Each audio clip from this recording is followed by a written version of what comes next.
Siemaneczko widzowie, z tej strony Godline. Dzisiaj będziemy mieli takie coś troszeczkę nowego, troszeczkę też powrót do przeszłości. Jeżeli oglądacie mój kanał regularnie, no to pewnie pamiętacie, że jakiś czas temu była tam recenzja takiego tytułu jak Robocop Rogue City. I ta polska gra od firmy Tejon okazała się całkiem solidną produkcją właśnie pod względem gameplayu, czy pod względem świata.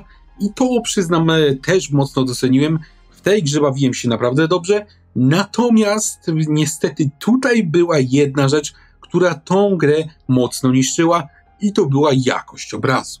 Ta gra oferowała ówcześnie dwa tryby, to był tryb 30 fps oraz tryb 60 fps i ten drugi na premierę był praktycznie całkowicie niegrywalny. Obraz w Robocopie był nie dość, że masakrycznie po prostu rozmydlony, aż od niego głowa bolała, no to jeszcze na dodatek w wielu miejscach występowały takie koszmarne, obrzydliwe artefakty, rujnujące całkowicie odbiór tej gry. No naprawdę bardzo ciężko się w to grało. Ja dodam, że doszło do tego, że nawet ja jako gracz preferujący właśnie większą płynność i tak przełączyłem się na ten tryb 30 fps i to właśnie w nim grałem większość gry, bo inaczej po prostu się nie dało. I zauważcie, że ja tutaj nie mówię absolutnie nic o grafice, tak? Grafika w tej grze była całkiem niezła. Mi chodziło tylko i wyłącznie o obraz, który powinien być całkiem niezły, powinien być ostry, a on odwrotnie był paskudny, był nieostry, on przyprawiał o ból głowy przy dłuższych posiedzeniach. I między innymi właśnie za ten koszmarny obraz ja wtedy, oceniając tą grę, musiałem mocno obniżyć jej ocenę aż do 6,5, a to oznaczało już grę całkiem przeciętną. I wtedy też ja obiecałem wam, że za jakiś czas sprawdzę, czy deweloperzy w końcu poprawili tą grę i wtedy ocenię ją jeszcze raz. No i ten czas, jak się domyślacie, właśnie nadszedł. Przedtem jak grę sprawdzałem w wersji przedpremierowej, konkretnie była to wersja 1.1.1.0, natomiast teraz po kilku patchach mamy już wersję 1.5. Oprócz poprawek grafiki i technikaliów doszła też całkiem ciekawa opcja AMD Frame Generation, którą też mam zamiar przetestować. A więc nie przedłużajmy i zaczynajmy. Sprawdźmy, jak zmienił się Robocop Rogue City na PlayStation 5, no i czy w ogóle. No jak już mówiłem, gra oferuje dwa tryby, to jest 30 fps i 60 fps. W tym pierwszym oczywiście rozdzielczość zawsze była większa, to jest chyba logiczne, i do tego było mniej artefaktów. Ja sprawdzając tą właśnie grę, nagrałem więc gameplay na obu tych trybach, abyście mogli zobaczyć między nimi różnice. No i co się okazało, jak sprawdzałem jeszcze raz tego Robocopa? A no tutaj was może zaskoczę, natomiast okazało się, że rzeczywiście jest już teraz lepiej. Wcześniej dostawałem raporty od kilku moich znajomych, że oni ogrywali właśnie ten tytuł długo po premierze i oni mi dawali znać, że sytuacja tutaj się poprawiła. To rzeczywiście mogę potwierdzić, jest na pewno lepiej. Obraz w obu tych trybach jest na pewno lepszej jakości i jest mniej rozmazany. Ja przedtem pamiętam, że w trybie 60 fps to była po prostu kompletna tragedia, natomiast w tym trybie 30 było po prostu przeciętnie. Teraz jak patrzę na ten obraz w obu tych trybach, no to on powiedział, że w tym pierwszym jest do przeżycia, a ten 30 fps jest nawet całkiem w porządku. Jednak to, co tu jest najważniejsze, to jest fakt, że ten tryb 60 fps, który w strzelaninach odgrywa ważną rolę, no bo wiadomo, tutaj rozgrywka jest dynamiczna, on w końcu zaczął być grywalny. Teraz można w końcu już w tym trybie grać bez obawy, że się ktoś zżyga od tego mydła na ekranie co poprzednio, chociaż ja wam szczerze powiem, że nadal osobiście bym wolał grać jednak w tym 30, no bo różnica obrazu jest tu jednak znacząca. Natomiast jeżeli ktoś będzie teraz chciał grać w tym trybie 60, no to w końcu ma teraz wybór, bo poprzednio niby taki wybór był, a grać się nie dało. Oprócz tego, że obraz wygląda teraz lepiej, wygląda teraz przede wszystkim ostrzej, no to zmniejszono również występowanie samych artefaktów, chociaż niestety ciągle są one widoczni. Poprzednio, tak jak wam pokazywałem, na takich błyszczących powierzchniach było bardzo źle. Tam latały takie paskudne, obrzydliwe mrówki, takie wielkie artefakty. Teraz na pewno jest lepiej niż było, natomiast muszę przyznać, że nadal te mrówki gdzieś tam występują, one są dalej widoczne. Tak samo jak poprzednio w tym trybie wyższej płynności one były dużo bardziej widoczne jak w 30 fps, natomiast niestety dalej one są. Na szczęście dzięki temu, że jest ich mniej, no to mniej się je też zauważa i teraz da się po prostu z tym żyć. Nadal je widać, ale da się je po prostu zignorować, nie tak jak poprzednio.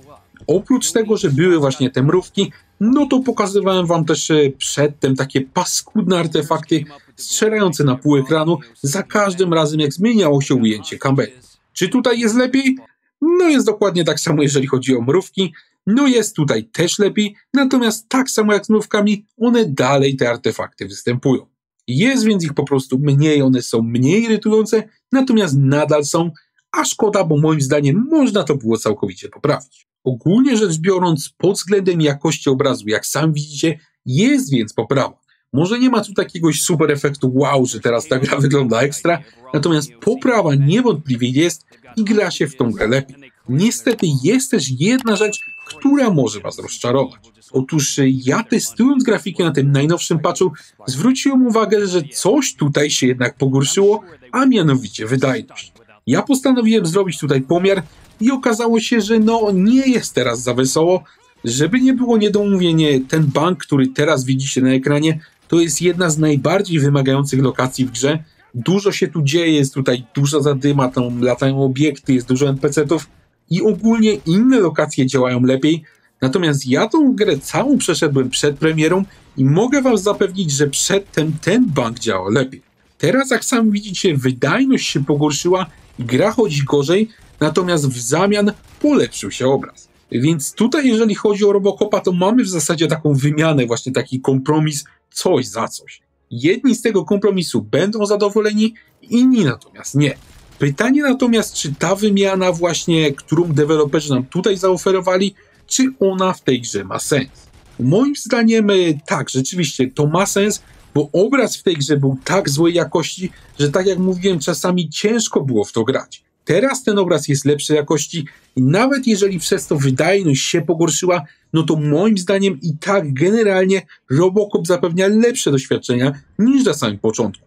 Nawet jeżeli ta gra teraz zaczęła mocniej chrupać, no to w końcu w tym trybie 60 FPS da się grać, a wcześniej w ogóle się nie dało. Ja zdaję sobie sprawę, że nie wszyscy będą właśnie z takiego obrotu spraw zadowoleni. Pewnie niektórzy by woleli, żeby ta gra lepiej trzymała te 60 klatek, a ten obraz był gorszy. No cóż, nie można mieć wszystkiego, to czy warto teraz w niego zagrać, pozostawiam już do waszej oceny, ale moim zdaniem Robocop na pewno się poprawi. Ostatnie co chciałem sprawdzić, to jest właśnie ta nowa opcja AMD Frame Generation, która znalazła się w opcjach gry. Ja liczyłem, że tutaj po jej włączeniu może właśnie coś się zmieni, jeżeli chodzi o obraz, może też polepszy się płynność, no bo generowanie klatek to jest w dużej mierze właśnie poprawa płynności. No i ja przetestowałem właśnie tą opcję, włączyłem ją zarówno w trybie 30 fps, jak i w 60, no i się okazało, że w sumie nic to w ogóle nie daje, także nie wiem w ogóle o co tutaj chodzi. Włączyłem tą opcję w trybie 30, nic się nie zmieniało, włączałem tą opcję w trybie 60, też się nic nie zmieniało. Ja myślałem, że może tutaj chodzi o dogenerowanie dodatkowych klatek, tak żeby z tych 60 fps zrobić 120, dlatego włączyłem to właśnie w trybie 60 fps i sprawdziłem na monitorze, czy on się przełączył w ten tryb 120 klatkowy. Okazało się, że nie, że dalej jest 60 Hz, także w sumie nie wiem w ogóle, co to ma za zadanie robić. To chyba w ogóle nie działa, nie wiem po co to wprowadzono. No dobra, ta generacja klatek jest do dupy, natomiast z racji tego, że obraz rzeczywiście się w tej grze poprawił, no to zdecydowałem się podnieść ocenę Robocopa z 6,5 na 7, żeby teraz skoczył już właśnie na poziom produkcji całkiem dobry.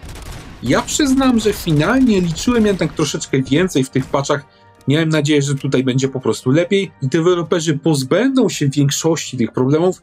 Niestety te problemy udało im się tylko zmniejszyć, nie udało ich się wyeliminować, ale rzeczywiście lepiej jest. Ale nie zmienia to jednak faktu, że Robocop jest teraz grą lepszą niż był wcześniej, a przecież właśnie to chciałem sprawdzić. Mogło być lepiej, ale cieszę się, że przynajmniej jest chociaż troszeczkę lepiej. A wy, drodzy widzowie, dajcie znać w komentarzach, czy graliście w Robocopa, a jeżeli nie, to czy zamierzacie może go kupić. Jak zawsze chętnie z wami podyskutuję. Dziękuję wam bardzo za obejrzenie tego filmu. Jeżeli on się wam podobał, to zapraszam was serdecznie do obserwowania kanału, bo takie filmy będą się na nim pojawiać regularnie. Gorąco dziękuję też wszystkim wspierającym kanał. Jestem wam bardzo wdzięczny za okazaną pomoc. Dzięki właśnie waszemu wsparciu przygotowywane filmy na kanale mogą być jeszcze lepsze. Także dzięki panowie, pozdrawiam i trzymajcie się.